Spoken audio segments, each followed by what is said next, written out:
This is CBC Here and Now.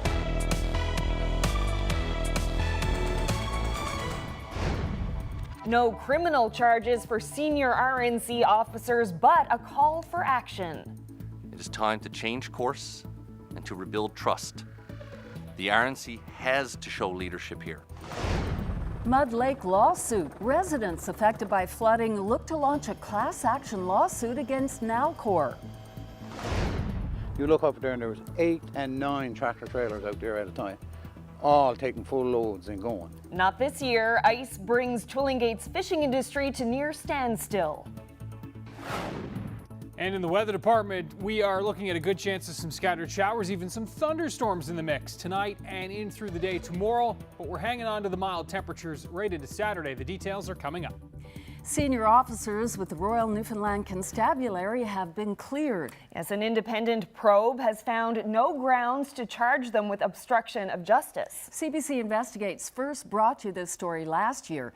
Top brass at the force were under investigation for their handling of a criminal informant. And we have 2 reporters on this story tonight. Mark Quinn has reaction to the independent investigation, but we start with Here and Now's Ariana Kelland. Ariana?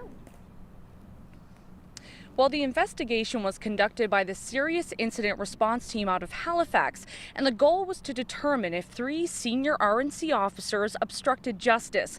Well, they found that they didn't break the law, but didn't properly communicate with officers on the front line.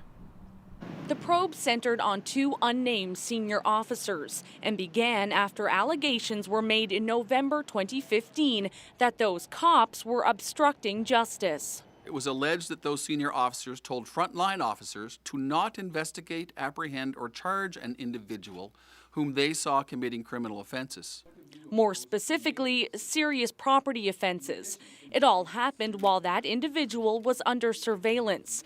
Senior officers were using that person to help crack another case involving serious organized criminal activity. That individual was under watch for weeks, but frontline officers were told not to intervene unless things got violent. While it's not in the report, CBC News revealed last year the subject was finally arrested after attacking and injuring 2 people. In the end, I have concluded that the seriousness of the organized criminal activity, together with the need to do what could be done to solve it, justified the exercise of discretion to not investigate this person for those other offenses. No charges, but an acknowledgement that top brass failed to properly communicate with frontline officers who were witnessing crimes. So, are those circumstances common? It's not unheard of for police to make compromises when they need to attempt to solve serious crimes. And what about that serious investigation, the one involving organized crime, that sparked this whole situation? McDonald couldn't say whether or not it was ever solved. Now, Ron McDonald did confirm for reporters that the Chief of Police, Bill Janes, was aware that this was happening, and leadership at the RNC was brought up at today's news conference, and that's where we bring in my colleague, Mark Quinn. Well, Ariana, this investigation leaves the public with questions about the competence of RNC leaders, and the RNC's leaders are being questioned right now by the Minister of Justice, and that Minister of Justice says it's time to rebuild this force. Minister Andrew Parsons says he's fully aware that public confidence in the RNC has been deeply shaken. As Minister, while I am confident in our police agencies, it has become obvious that there are issues. Police have extraordinary powers, but to exercise those powers effectively and efficiently, there must be checks and balances, and public confidence is vital. CERT's director says frontline RNC officers made a complaint alleging obstruction of justice because RNC leaders failed to communicate effectively. McDonald says frontline officers weren't properly told why they were being asked to ignore criminal activity. And this has the potential to, and in this case did, lead to understandable concern about the particular order. In that sense, I suggest errors were made by these senior officers that, if avoided, may have allowed the frontline officers to both better understand why certain steps were taken and understand why the order was given. A statement from outgoing RNC Chief Bill Janes late this afternoon said police face complex investigations, but he didn't address concerns about leadership. The Justice Minister says the retirement of Janes and other RNC leaders is an opportunity to improve the force. It is time to change course and to rebuild trust. The RNC has to show leadership here, and I certainly expect leadership to be shown in these times when people are asking questions. I am asking questions too. Now, Parsons says a review of the act that governs the RNC is coming. He also says legislation to create a police oversight body is coming next fall here in Newfoundland and Labrador. Live for Here and Now, I'm Mark Quinn. Opioid abuse is not just an urban problem. Police in Stephenville recently seized fake Percocet tablets that contained fentanyl. But addicts in the Bay St. George area say drug abuse on the West Coast goes beyond one drug. Here and Now's Colleen Connors takes us to an addiction recovery drop-in center in Stephenville. Through this door is just a small room in a Stephenville mini mall. But the space means a lot to the crowd that hangs out here. Well, you need a lot of fellowship, you know what I mean? Yeah. A lot of people that can understand you, people you can talk to, people you can trust, because when I came here, I couldn't trust no one. Couldn't even trust myself. Leg was addicted to marijuana and alcohol from a young age. He grew up in Flat Bay, where he says drugs were common. He craved sedation. Living day to day, you know what I mean? Trying to make ends meet, it kind of takes your life away, right? The Addiction Recovery Drop-In Center, a casual, volunteer-run place, helped Leg talk openly about alcohol and drug abuse. Since coming here, he's a year off drugs and almost 2 years sober. Darts, crib, chess, coffee makers. Don Russell runs this place. With almost 30 years in the drug recovery field, he can spot drug abuse in this small town. Well, I think people notice the crowd that hang out around Tim Hortons. That's where there's a congregation. People notice that. Russell says alcoholism and opioid use are big problems in Bay St. George. The recent focus on fentanyl is opening up the discussion about addiction. Because of the fentanyl scare, it heightened the awareness, right, in the community that, okay, there's opiate drug abuse here. And of course, my response to that was, like, there's two deaths. But how many deaths from alcoholism and drugs and other drugs, methadone, harm reduction models? Like, really, how is it helping the people? There is no detox treatment center here. The closest facility is in Corner Brook, and addicts need to be first accepted into the treatment program. Then there's a 7-week wait list. Opioid addicts in this room talk about their frustrations with rural recovery. Many have to travel to St. John's for detox and methadone prescriptions.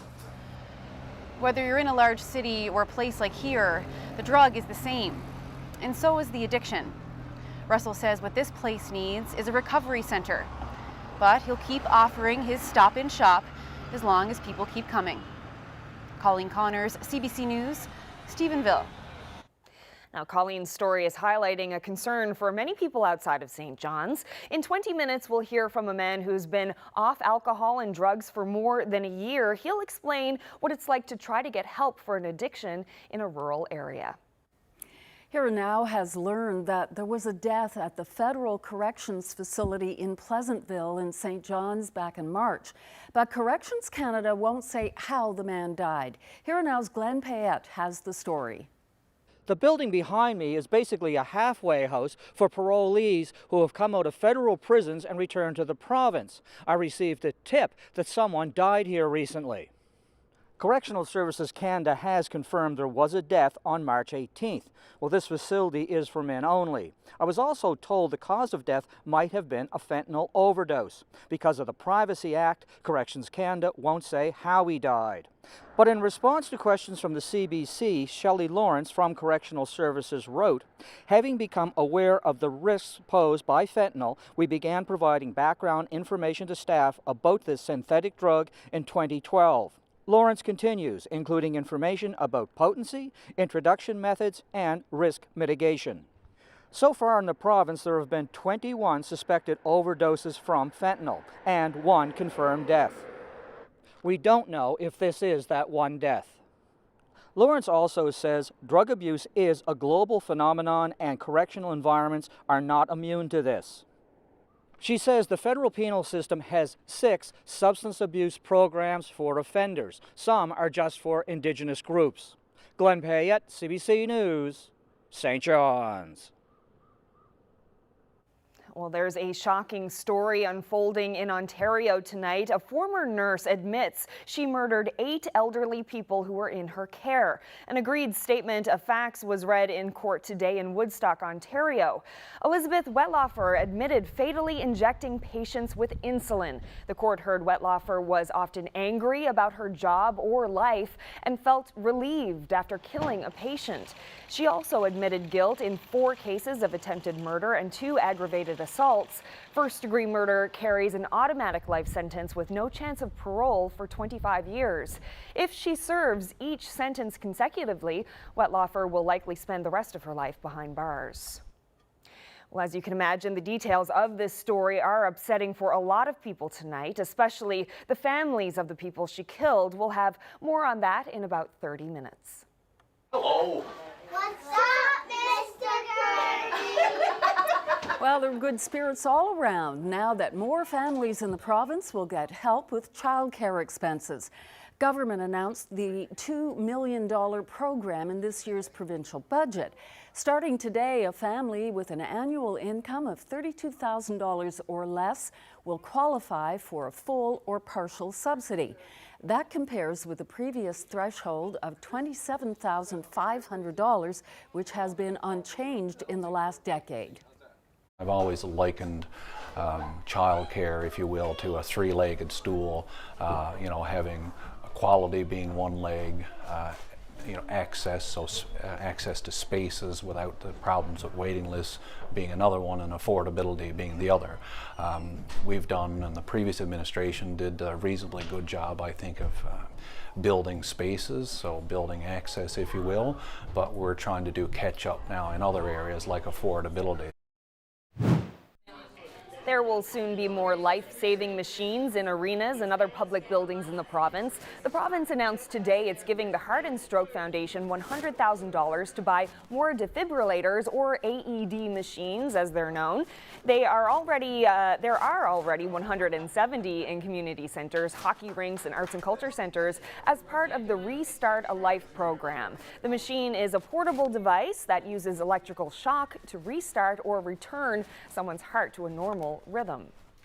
Investment has saved a number of lives, and I suspect actually that there might be more than 5. It's just that we don't perhaps hear about all of them. And of course, this will continue to save lives going into many years to come. This additional investment will support quite a number of communities throughout our province, and we recognize and appreciate this partnership in saving lives as we move forward with this critical work and complete all public spaces. Make sure that they're suitably equipped and ready to respond to a cardiac emergency. Well, to Labrador now, where some of those affected by the Mud Lake flooding are preparing to launch a class action lawsuit. It has been 2 weeks since the evacuation of Mud Lake. And while many residents still can't live at home, they're making the best of it at 5 Wing Goose Bay. Here now's Jacob Barker is joining us now with the very latest. Jacob. Well, speaking with the man who got the ball rolling on this lawsuit, he says he's 100% sure that Nalcor and the Muskrat Falls project is responsible for the flooding. John Chason's property was hit hard. He lives at the end of Mud Lake Road on the Happy Valley Goose Bay side of the Churchill River. See the foundation where it's washed away? Yeah. So all the sand, all the water was running out this way and run alongside that way and washed all the sand away from the truck. That's how come the truck's tipped over this way. Chason says he approached lawyer Chess Crosby about starting the lawsuit. People are able to apply for disaster relief funding, which may not cover all their losses or the cost to rebuild. Chason wants a full investigation, independent of Nalcor, of what caused the flooding. So, what are we worth? I mean, to Nalcor, it looks like we're not worth nothing. You know, I mean, this little bit of material is there that they're supposed to help pay for or something, you know, like what we got is our personal stuff. Yes, it's our personal belongings, but what is our life worth? What are we worth? You know, like just like we're not worth nothing to Nalcor. Down the hallway, to my left, I have a full bathroom with a... About 25 to 30 people are interested in joining the proposed lawsuit. Roland Saunders is also going to put his name in. I was mortgage free. I shouldn't have to leave Mud Lake Road and my home down there to come to Goose Bay with a few $100,000 and carry a mortgage. He's one of a group of 18 people that are being housed at 5-Wing Goose Bay Base. While he's picking up at home, I may have about 4, maybe 5 of those blue Rubbermaid tubs to carry out to the door of the house. That's what's left of 58 years of my living. he says the old army barracks provided by the federal government are helpful to get him back on his feet. I need a room to get organized again and regroup and try to put back together what was left of my life, right? Which is unfortunate, was not a whole lot from what I'm gathering when I go down to the house to have a look. It's quite upsetting and depressing, to be quite honest with you. Now, as I said there, that Chess Crosby was approached to be looking after this lawsuit. He will be in town next week to have a tour and to see what kind of damage was done and what the situation is here. However, he won't be representing people from Mud Lake for this lawsuit, he says, because he's put that bid in to become leader of the PC party. He says he has recommended another firm to represent people in this case. Reporting live for Here and Now in Happy Valley Goose Bay, I'm Jacob Barker. All that sea ice clinging to the shoreline along the northeast coast sure is nice to look at, but it's coming at a big cost to people in the fishing industry. That story after the break.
Brought to you by the Take Charge Business Efficiency Program. Over 400 businesses have saved energy and taken charge of their bottom line. Find out how you can too. Everybody's interested in this. We Yes. get to the weather later. Absolutely. Nature Watch.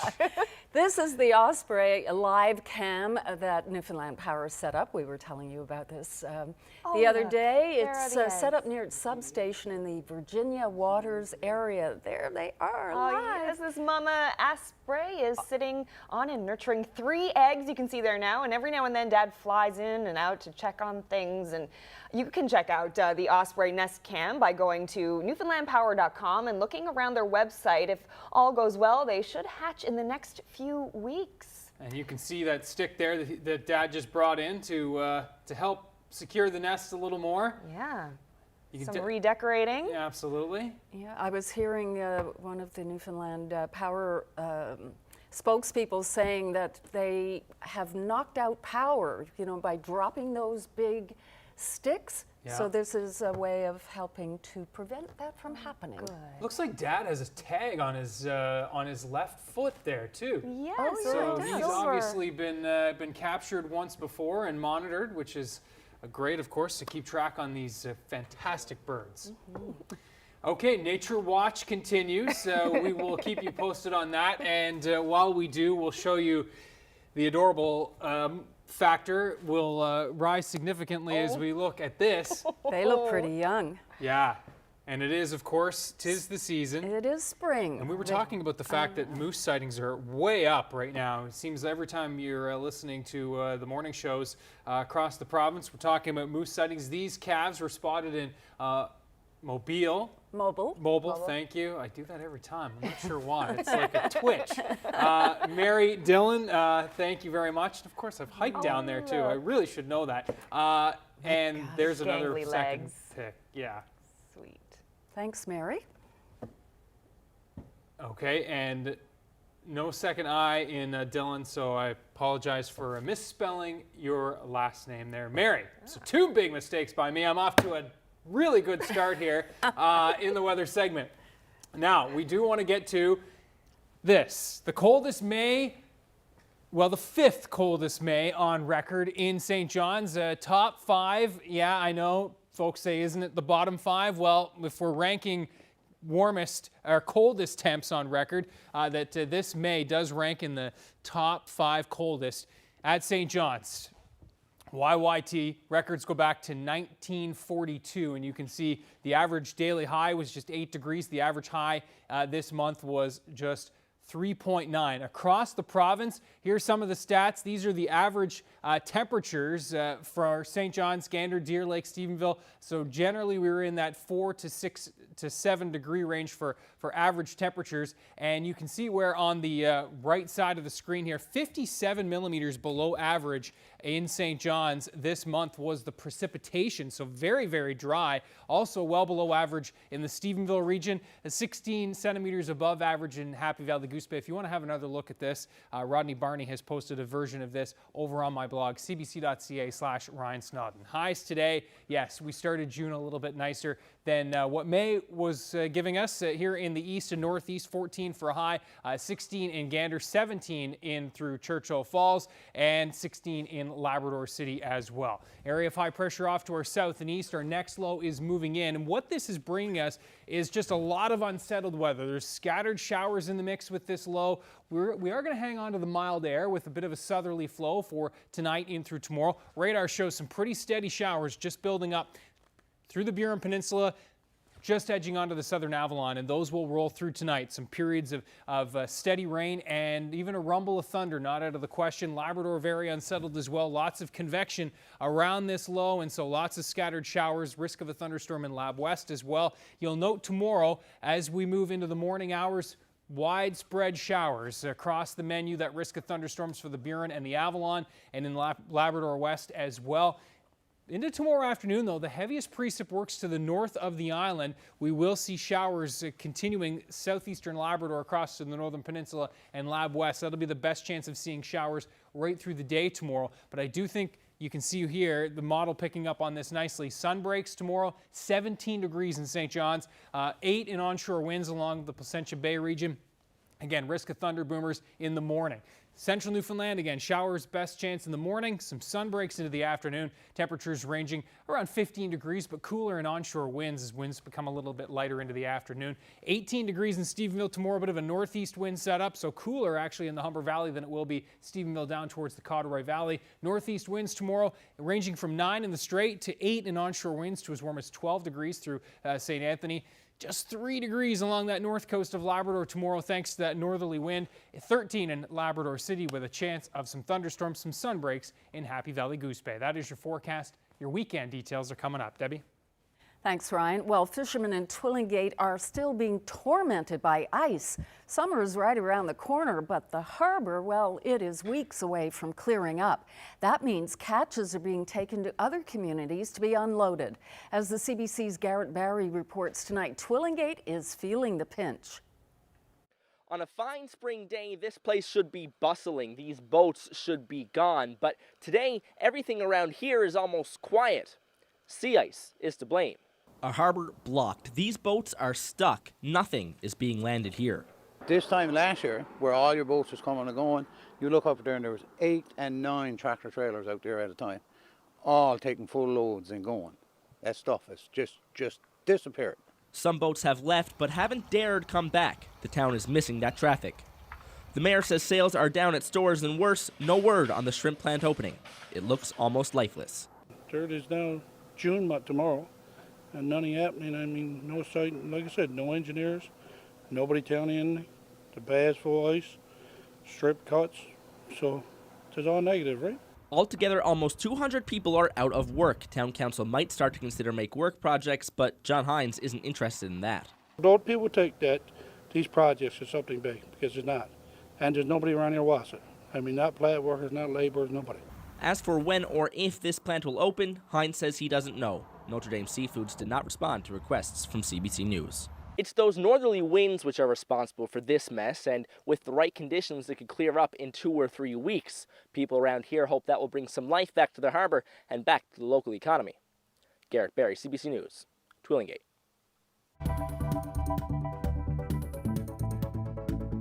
The drug crisis is on the minds of many in this province right now.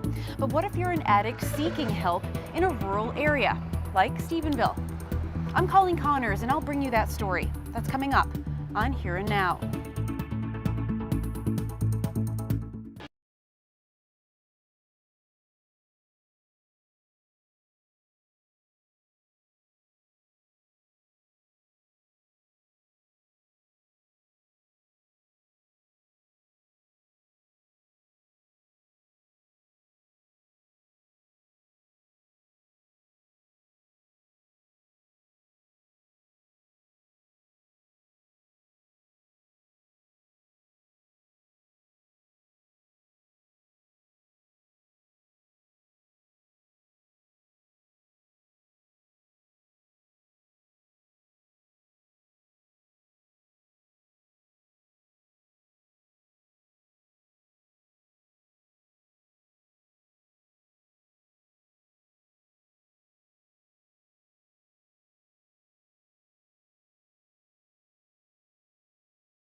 Welcome back to Here and Now.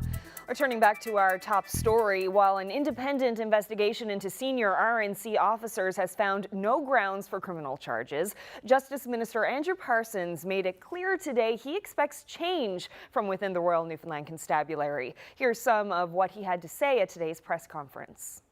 In the past year and a half that I've been minister of this department, there have been some very serious concerns within the RNC. I believe civilian oversight is needed here now more than ever.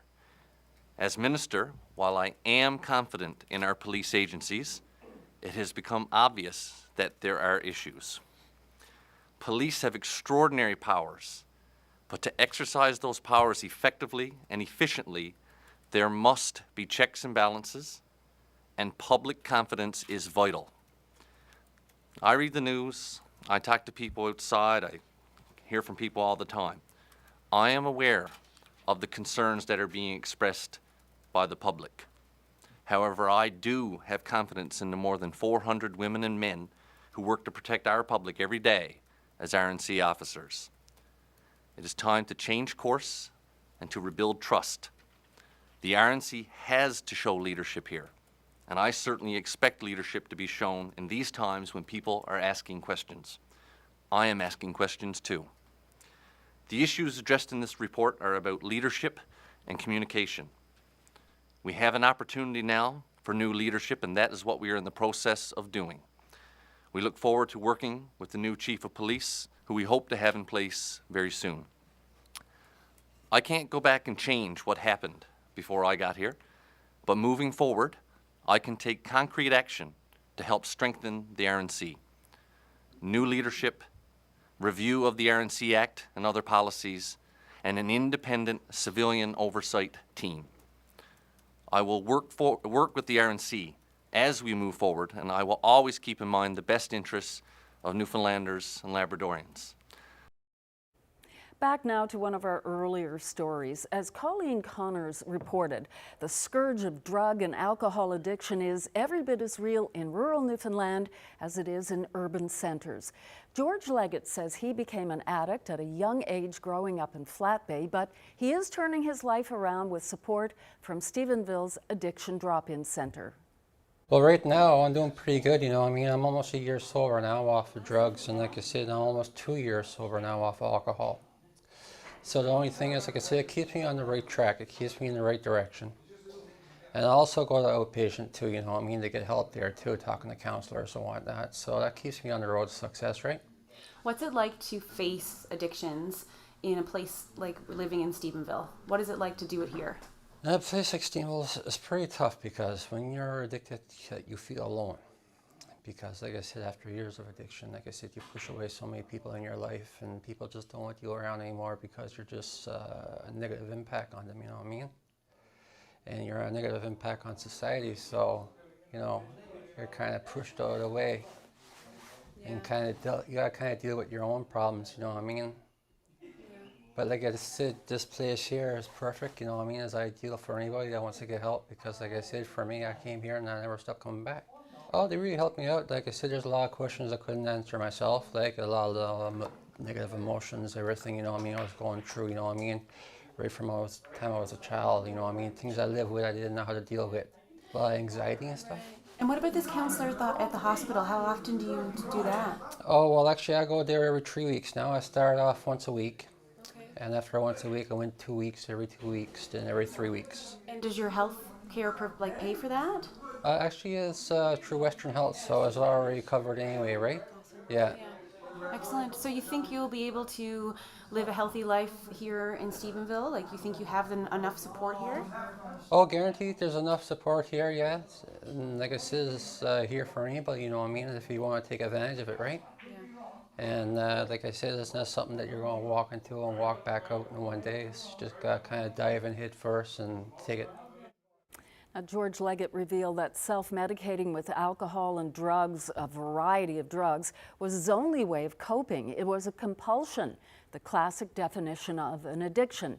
Now, some people say it's a choice, but not Jeff Bourne. He's the head of U-Turn, an addictions drop-in centre in Carbonear, and he spoke with CBC's Ariana Kellen Tuesday night during a CBC NL Facebook Live special on fentanyl.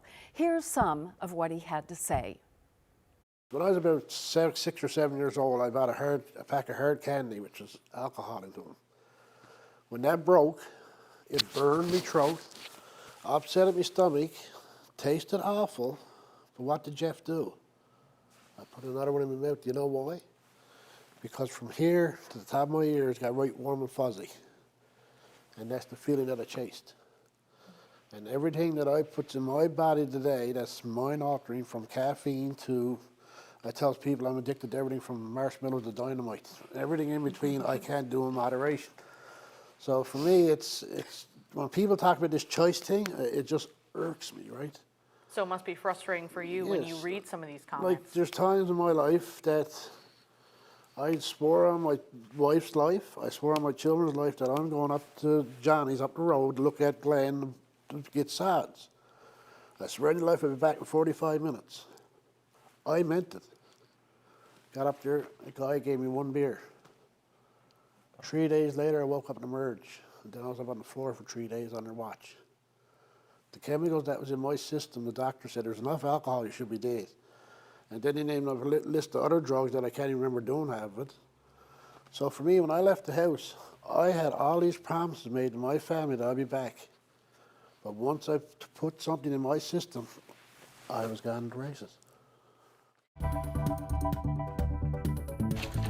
The mayor of CBS says there are surveillance cameras set up, there's free recycling pickup, and there's only a small charge for bulk garbage pickup, but still people are throwing their garbage in the woods. We'll find out how bad it is after the break.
Welcome back to Here and Now. Well, it's a common problem without any foolproof solutions, the dumping of garbage. Municipal leaders in Conception Bay South are frustrated with the situation despite their best efforts to curb this illegal activity. Here and Now's Cease Hare has the story. It's a $1 million view in CBS that overlooks the bay. But the harsh reality is this vantage point on Eason's Road is anything but picturesque. If you look at the view to our side there, I mean, it's an absolutely beautiful view, and to come up here and look at that and then turn around and look at this, it's absolutely disgusting. Tessier says there is no profile of who the illegal garbage dumper is. Could be residents, could be non-residents who know the isolated spots. Most of the bigger stuff seems to come from, I guess, the contracting industry, and I assume that they're doing a renovation for a project, and then they just, instead of charging, they charge the homeowner for the disposal, and they take it and they throw it up in one of the dead-end roads somewhere. Like, we see a lot of asphalt shingles and building supplies and old sinks and toilets and cupboards and that kind of stuff. Yeah. Tessier says on many levels this is unnecessary. For starters, the regional landfill is just a quick drive away. Even more frustrating, he says, is when you consider the town offers a bulk garbage drop-off, or will even come to pick it up. Have a free bulk drop-off. If you have a pickup truck or a car or something, you want to bring it up, whatever it is, you can drop it off in the bins, no charge.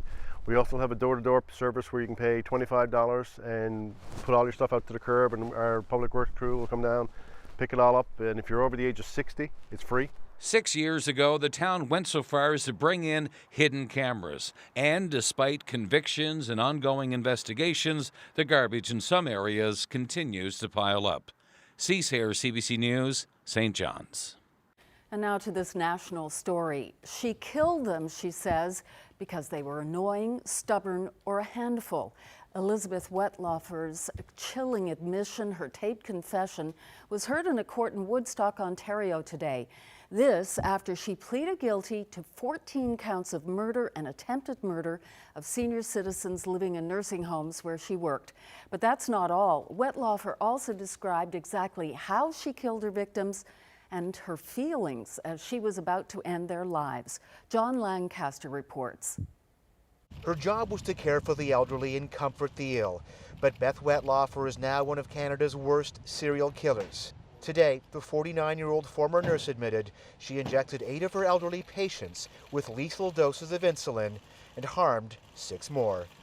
The first to die was World War II vet James Silcox in 2007. Weak and suffering from dementia, the court was told he actually apologized to Wetlaufer for his behavior moments before she fatally injected him.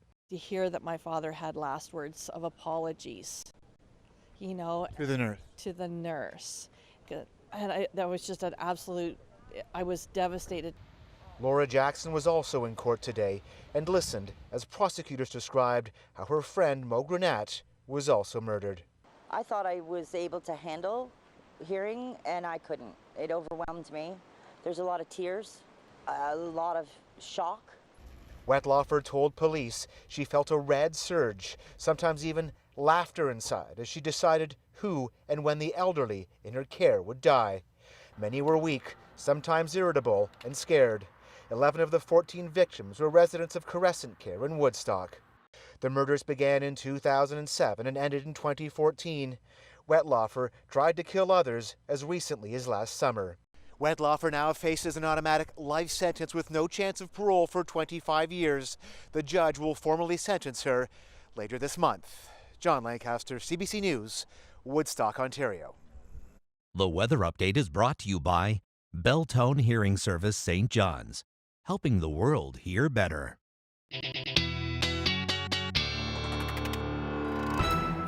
Ryan, I'm really hoping for some nice garden days on the weekend. Always Anything, looking for the gardening days.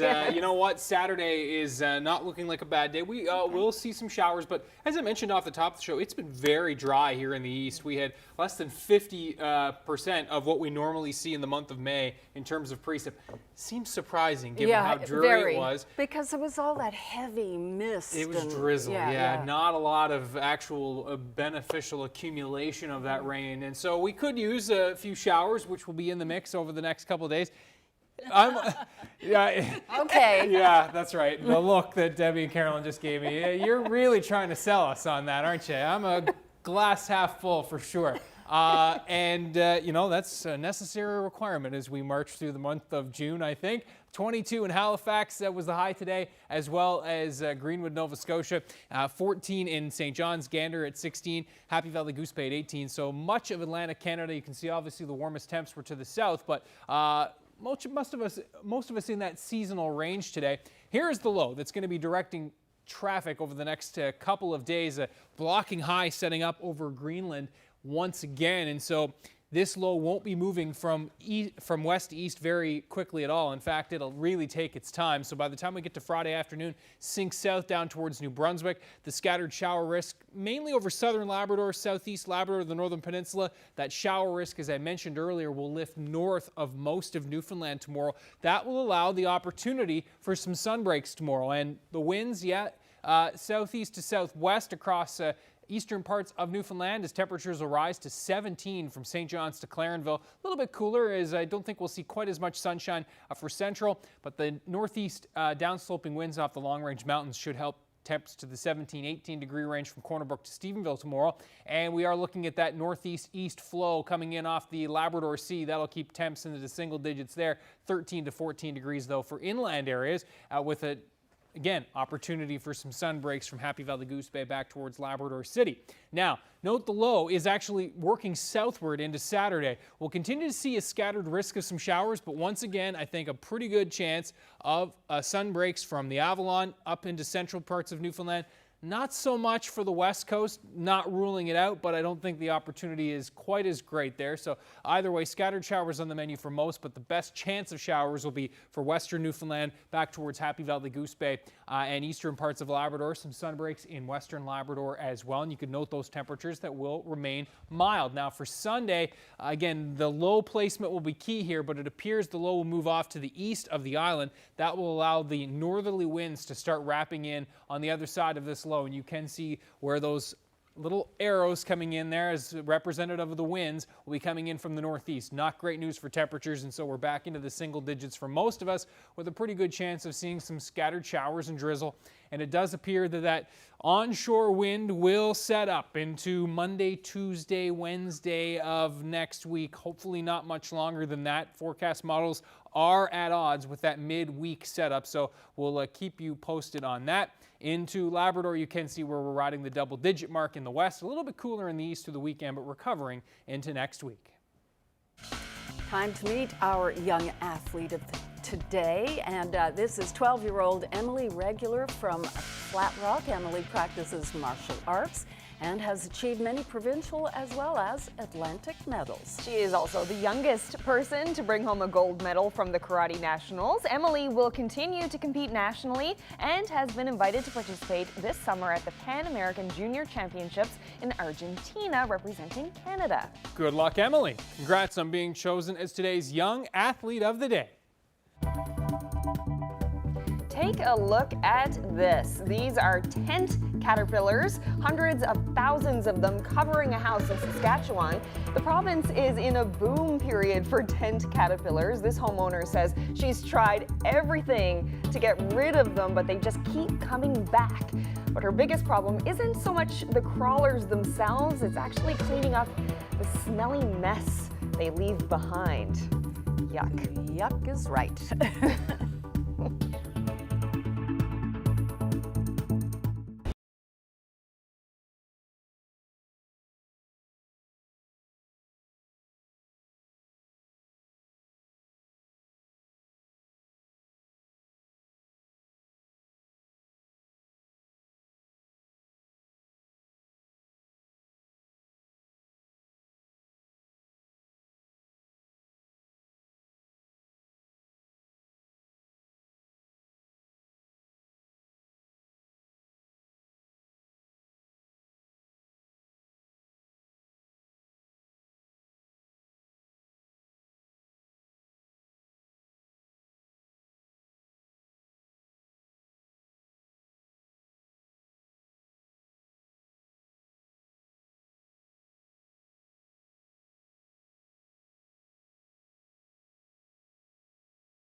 welcome back to Here and Now. A Quebec police officer is being hailed as a hero for jumping into frigid water for a daring rescue. This is the dramatic video of the officer grabbing and holding on to two children who were stranded in the water. It happened about 2.5 hours north of Quebec City. It's tough to really make it out, but the officer is holding both children in his arms so they don't get swept away. Firefighters, as you can see, rowed out to bring everyone back to shore safely. Other than just mild hypothermia, no one was really hurt. Wow. And still in Quebec, the Quebec government plans to reopen the constitutional debate in an effort to allow the province to finally approve the deal signed by Pierre Trudeau in 1982. I want to say to Quebecers and to the rest of Canadians that this country has been founded 150 years ago, fundamentally through an agreement between two founding people. Today we would say three, with the First Nations. The constitutional debate has been a can of worms for Quebec politicians, but support for separatism is low right now, and the Premier is hoping to take advantage of that. A New Brunswick family is fighting to save the life of the biggest member of their family, a steer named Norman.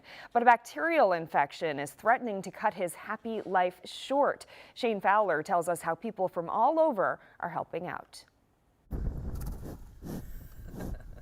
Norman is almost 2,000 pounds of big, friendly cow. Raised from birth, surrounded by dogs, puppies, and horses, the 4-year-old Jersey acts more like a pet than livestock. He knows tricks, comes when you call his name, and is incredibly curious. He lets his teenage owner, Ryan Doucette, put a saddle on him and go for a ride. How often do you ride your cow? Oh, well, occasionally, so probably every couple of weeks, you know. Adopted at birth, Norman's upbringing has led to him becoming one of the largest pets you'll ever meet, brimming with personality. He comes when he calls, he goes for walks with us, he's loose on my property, he is my lawnmower during the summertime. He goes on trail rides with my son. If we drive up the driveway, and we have video to prove it, he will literally chase our cars up the driveway just like the dogs do. But a few months ago, Norman contracted a bacterial infection in his jawbone, leading to an uncomfortable abscess. If Norman were any other cow, that would have been it. But his family and fans could not let that happen. An online raffle raised thousands of dollars to transport Norman to PEI for surgery in 2 weeks. Not only does he have the support of local friends and family, and he has a huge Facebook following, but he also has friends from all over the world, including many from the United States who mailed and sent tickets. And he also had some from Australia and one from England send money to help support his cause. Doucette says the surgery is considered high risk and apparently only done 2 or 3 times before on breeding bulls. But if it is successful, the surgery may give Norman another decade of fun and fame. Shane Fowler, CBC News, Wakefield.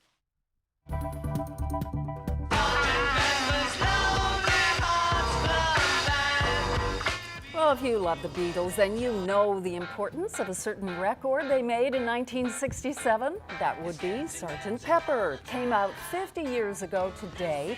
The iconic album has been remastered and is right back on top of British charts. Yes, and it's packed with classics like Lucy in the Sky with Diamonds, Strawberry Fields Forever, and With a Little Help from My Friends.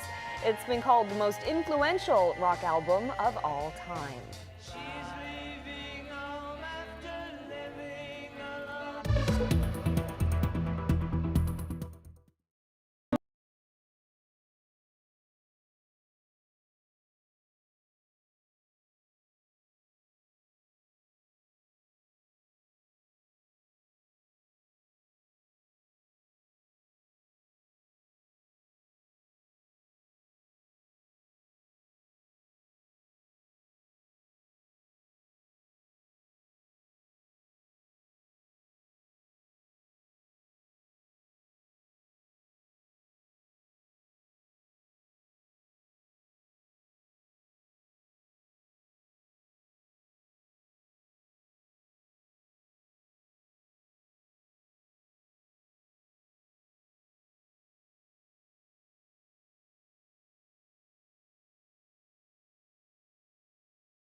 Welcome back, everyone. Passengers on a New York subway made a student's day after helping turn a terrible situation into a celebration.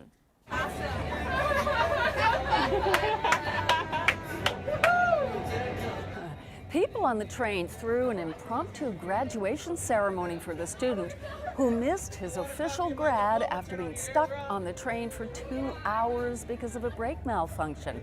They all chimed in, even coming up with a makeshift diploma. And of course, it wasn't a graduation until one of the most recognizable anthems started going in the background. Green Day's song, Good Riddance. Well, here's another song for you. Saturday Night Fever fans could soon be sharing the dance floor with John Travolta. The iconic floor hits the auction block later this month in Los Angeles. It's expected to fetch as much as $1.5 million US. The floor was custom built in 1977 to light up in red, blue, and yellow in rhythm to the music. Maybe not as good as dancing side by side with John Travolta, especially at that age, but it's certainly the next best thing. How are your moves, Ryan? Yeah, everybody here is trying to encourage me to dance. Not going to happen. Good try, though, Roddy Dobbin and the switcher director almost had me. 15 to 17 across most of the island tomorrow. We will see cooler onshore winds there, and we are seeing coastal winds along the coast of Labrador as well, which are going to keep temps cool there. Quick look at our viewer photo of the day. Beautiful, beautiful sunset there. This is in the Bay of Exploits near Potterville, thanks to Debbie Ball Porter.